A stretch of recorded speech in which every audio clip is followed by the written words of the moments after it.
Bonjour à tous, j'espère que vous allez bien. Bonjour à toi si tu viens de rejoindre la chaîne. Alors j'espère que vous allez bien, moi ça va très bien. Alors sur cette réaction, on va parler de plusieurs sujets. Le premier sujet sera sur BFM TV qui porte des accusations hallucinantes à Aymeric Caron. Pourquoi les amis? Et reproche à Aymeric Caron de trop parler de Gaza. Sur la deuxième réaction, on va parler de Sonia Mabrouk qui attaque qui, cerise sur le gâteau, la France insoumise. Et sur la troisième réaction, on va parler de Karim Zeribi qui va mettre en PLS le plateau de BFM TV en expliquant que le match France-Israël n'aurait pas dû être. Sur la quatrième réaction, on va parler des couples qui font le choix de ne pas avoir d'enfants en France. La France connaît une baisse historique des naissances. Ça, c'est un sujet qui me porte à cœur les amis et c'est pour ça qu'on va le faire. Et sur la cinquième réaction, on va parler de l'avocat de Mourad Matik qui va parler de l'inéligibilité de Marine Le Pen. Les amis, avant de commencer cette petite réaction, un petit like, un petit commentaire, ça fait toujours plaisir. Merci à tous.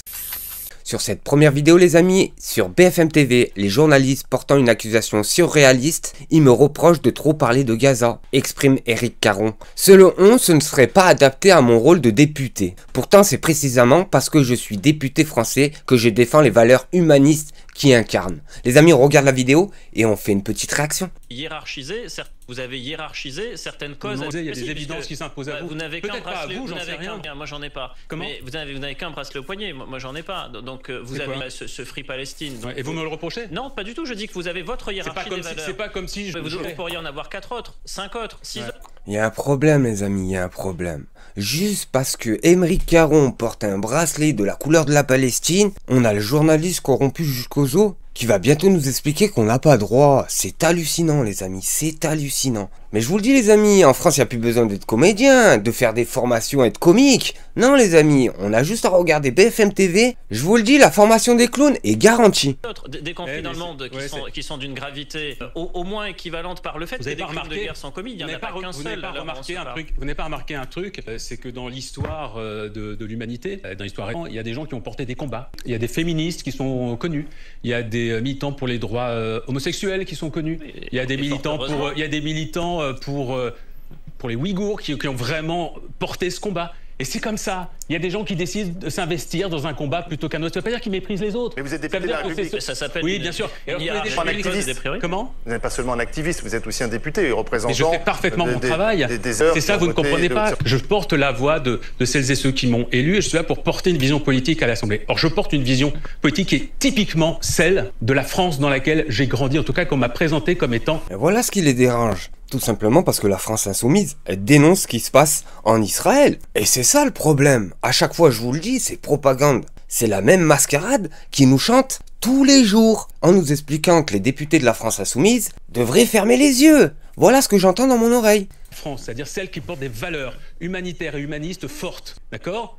Or, ce à quoi j'assiste, je termine, ce à quoi j'assiste depuis un an, dans le silence, dans l'inaction, dans le soutien à ce qui se passe à Gaza, à ces atrocités absolument inédites au XXe siècle, ne correspond pas du tout à la France dans laquelle j'ai grandi et aux valeurs républicaines, d'humanisme, d'humanité qui sont censées être celles de notre pays. Vous savez, ce pays qui s'enorgueillit de défendre mieux que tous les autres les droits humains. Et là, qu'est-ce qu'on fait? Qu'est-ce qu'on a fait depuis... Et il a bien raison, Aymeric Caron. Qu'est-ce qu'on a fait depuis le début? On le répète et on le répète. Même la communauté internationale a condamné ça. Et pourtant, on a encore ces journaleux qui lancent des propagandes sur propagande. Au bout d'un moment, c'est quand ça va cesser? C'est quand que ça va cesser? Bref, les amis, sur cette vidéo, les amis, on a Sonia Mabrouk, la corrompue de service. Oui, celle-là.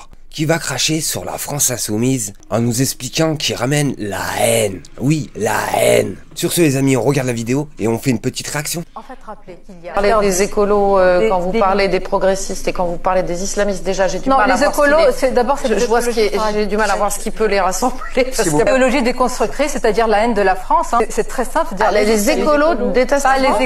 Les progressistes détestent la France. Les écologistes radicaux. Alors, les écologistes radicaux détestent la France, les progressistes détestent la France. Les islamistes détestent la France. Ah oui, les islamistes, oui, madame. Les écologistes... Voilà les amis, pour Sonia Mabrouk et pour tous ces cieux en puissance, on nous explique que c'est pas que la France insoumise qui ramène la haine en France. Ça serait les écolos, ça serait les communistes, et bien sûr vous l'aurez bien compris, ça serait tous les Français qui seraient pas d'accord avec ce qui se passe en Cisjordanie les amis. Et là on a Karim Zeribi qui va mettre en PLS BFM TV en expliquant que le match n'a pas à avoir lieu. Mais ça va pas plaire au présentateur TV de BFM TV. Les amis, on regarde la vidéo et on fait une petite réaction. Je fais partie de ceux qui estimaient que ce match ne devait pas se tenir. Et je le dis très clairement, vu le contexte géopolitique et le comportement du gouvernement d'extrême droite messianique israélien de Netanyahou, avec un peuple éradiqué, massacré qu'est le peuple palestinien, des bombardements au Liban, le bafouement du droit international, des gendarmes français qui ont été mis à terre, humiliés sur territoire français à Jérusalem. Moi, je considère qu'il fallait envoyer un signal politique et qu'à un moment donné, on se fait respecter aussi comme ça. Quand le droit international est bafoué, quand le peuple est éradiqué, quand vous demandez l'arrêt des bombardements, on a 80% de civils, femmes, enfants, qui sont morts en Palestine sous les bombardements du gouvernement d'extrême droite messianique. Je veux dire, des milliers de femmes et d'enfants. Et vous pensez qu'on a la tête à un match de foot? Vous pensez que c'est moral ce qu'on est en train d'accepter sur notre sol? Moi, je trouve que c'est scandaleux. Vincent. Et je le dis très clairement, c'est scandaleux. On aurait dû à un moment donné dire que ce match, dans le contexte géopolitique, ne pouvait pas se tenir. Et il a bien raison, parce que quelle image on renvoie dans l'international, les amis. Avant, on venait nous chercher pour faire les gendarmes du monde, parce qu'on savait que l'image de la France était blanc, dans le sens où vu qu'on avait une indépendance, une certaine indépendance de notre pays, et ben dans l'international, la France était bien aimée. Là, je vous le dis, c'est fini. C'est fini. Et après ce match, les pays internationaux, surtout les pays qui ont condamné ce géno, vont penser quoi de la France? Surtout les amis, c'est une honte. Mais c'est une honte. Je le rappelle, pas plus de 16 000 spectateurs. Pas plus de 16 000 spectateurs. Alors que normalement, il y en a 60-70 000. Et encore, sur les 16 000, je vous le dis, il y en a 10 000 qui ont été payés pour venir. Et là, les amis, sur BFM TV, on nous explique que des couples ont fait le choix de ne pas avoir d'enfants en France. La France connaît une baisse historique des naissances. C'est extraordinaire, les amis. La vie en France est devenue de plus en plus compliquée, que les personnes renoncent à faire des enfants. C'est hallucinant. Les amis, on regarde la vidéo et on fait une petite réaction. 30 ans, Sonia attend son premier enfant avec impatience. En janvier, elle mettra au monde une petite fille. Déjà prête pour ce grand événement, elle comprend que l'idée ne séduise pas tout le monde. La vie est dure. C'est vrai que financièrement, ça a un coût au niveau des congés de naissance aussi qui sont très réduits. Le contexte de la vie actuelle fait que, effectivement, on réfléchit aussi à l'avenir de nos enfants. Car contrairement à Sonia, des couples font le choix de ne pas avoir d'enfants. Aujourd'hui, cet hôpital n'a enregistré aucune naissance. Et pour la première fois, cette baisse de la natalité touche les femmes de tous les âges qui font leurs enfants de plus en plus tard. On est passé en 50 ans, pratiquement, de l'âge de 26 ans, de 25 ans, 26 ans, à 31, 32 ans, l'âge de la première naissance en moyenne. Une situation inédite qui confirme toutefois une tendance. Depuis plus de 10 ans, le nombre de naissances recule chaque année en France. Sur ces 40 dernières années, on a eu bien sûr des fois des baisses des naissances importantes, notamment en 83 et 93 dans un contexte économique un peu morose, mais pas d'une telle ampleur. Les spécialistes mettent en avant plusieurs éléments d'explication, les phénomènes géopolitiques, économiques ou climatiques, mais pas seulement. L'offre en matière de services d'accueil de la petite enfance pour permettre aux parents de concilier vie professionnelle et vie familiale est bien moindre que ce qui avait été souhaité. Sur les premiers mois de 2024, la baisse se confirme, mais dans une moindre mesure cette fois, à hauteur de 3%. Bah oui les amis, vu qu'en France, la vie devient de plus en plus compliquée, vu que les gens n'arrivent pas à se nourrir eux-mêmes, n'arrivent pas à finir jusqu'au 30 du mois avec 3 repas par jour. Je le rappelle, un Français sur 3 ne mange pas à sa faim en France. Comment vous voulez penser à faire des enfants? C'est pas possible les amis. Et c'est ça qui est hallucinant. C'est que normalement les politiciens français sonnent l'alerte.